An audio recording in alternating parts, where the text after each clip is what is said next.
The RBA want the unemployment rate to go up. They're constantly saying that the unemployment rate is too low. When we saw the unemployment rate drop unexpectedly, that was when immediately there was all the talk about an interest rate rise. The big con, basically more unemployed people, which most people would think is a bad thing. The RBA actually thinks that's a good thing. And that's probably why they jumped the gun very quickly and gave us this quick interest rate rise, because they didn't see a downside.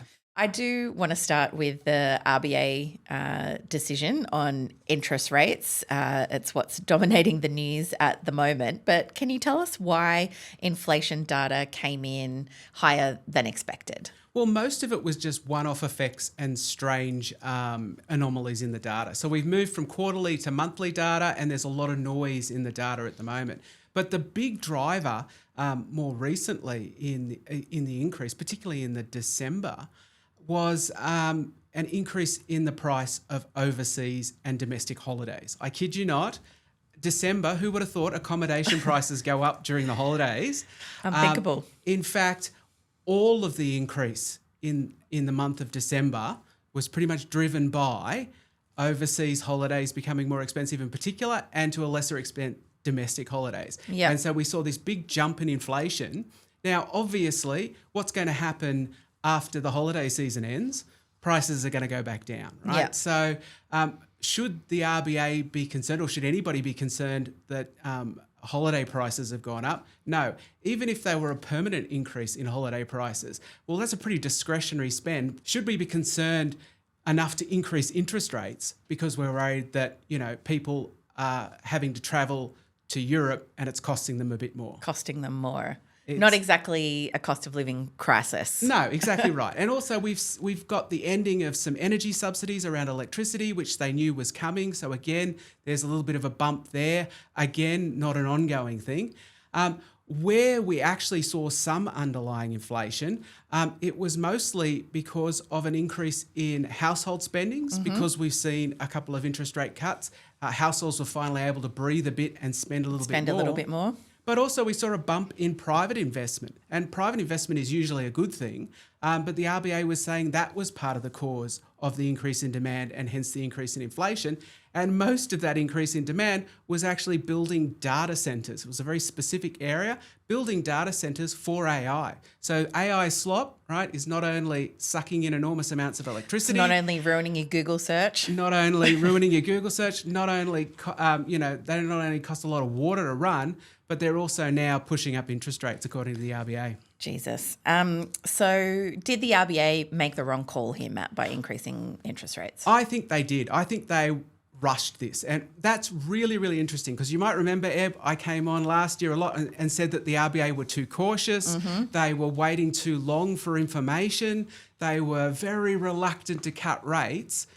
But when the reverse is true, the first time we saw a tiny spike in inflation, they were immediately straight out the gate increasing interest rates. Yeah. And that's really because of the pros and cons. There are no cons as far as the RBA is concerned.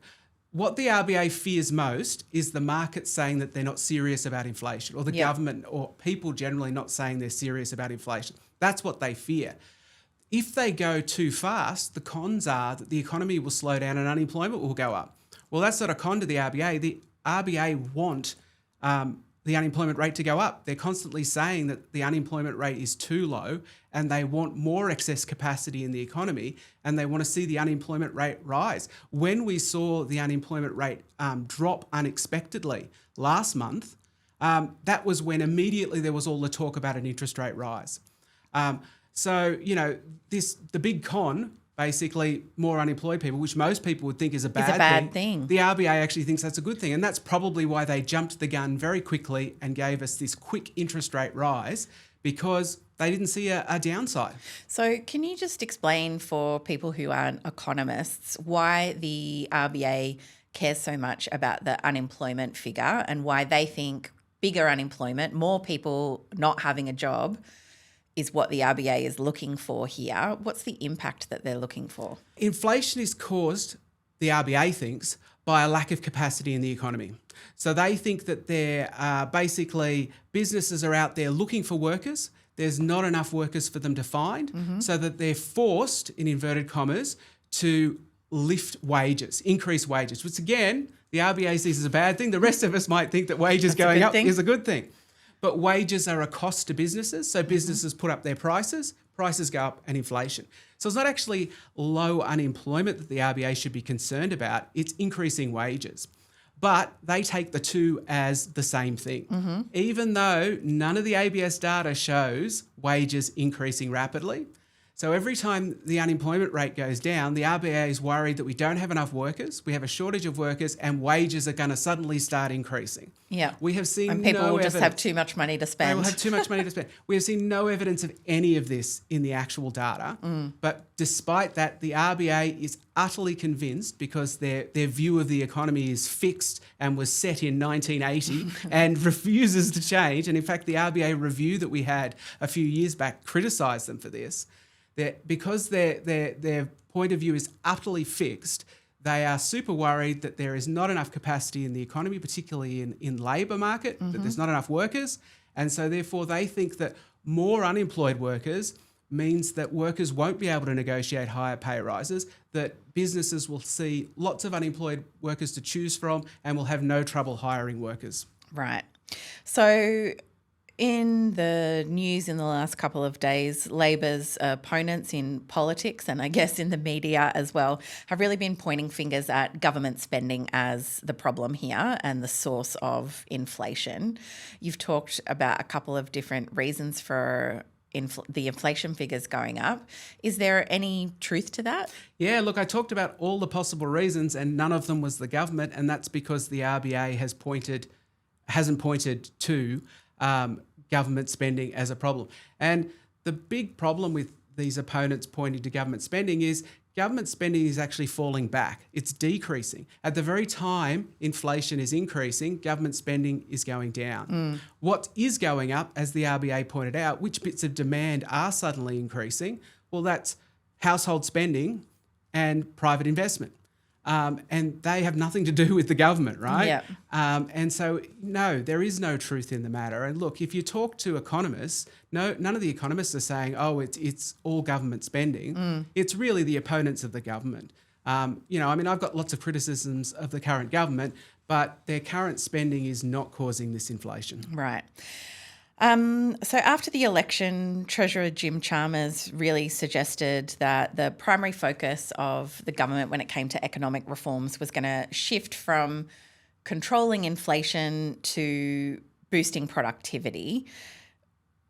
Were they too hasty to make that shift towards focusing on productivity, or, as you've said, these inflation figures really are to be expected? Overseas holidays going up over the summer holiday period.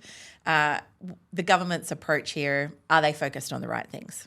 Yeah, as I said, the data's really noisy, so we don't really know. We don't have a good grip on exactly what's happening with prices and inflation. And so it might be that things settle down, and rather than inflation continuing to rise, it actually falls back down into the band far quicker than the RBA is suggesting. If that happens, then no, the government weren't wrong at all. But remember last year, the economy was slowing down and inflation was well and truly back in the target. In fact, headline inflation got down to 2.1%, right at the very bottom of the RBA's rate. It has now increased back up.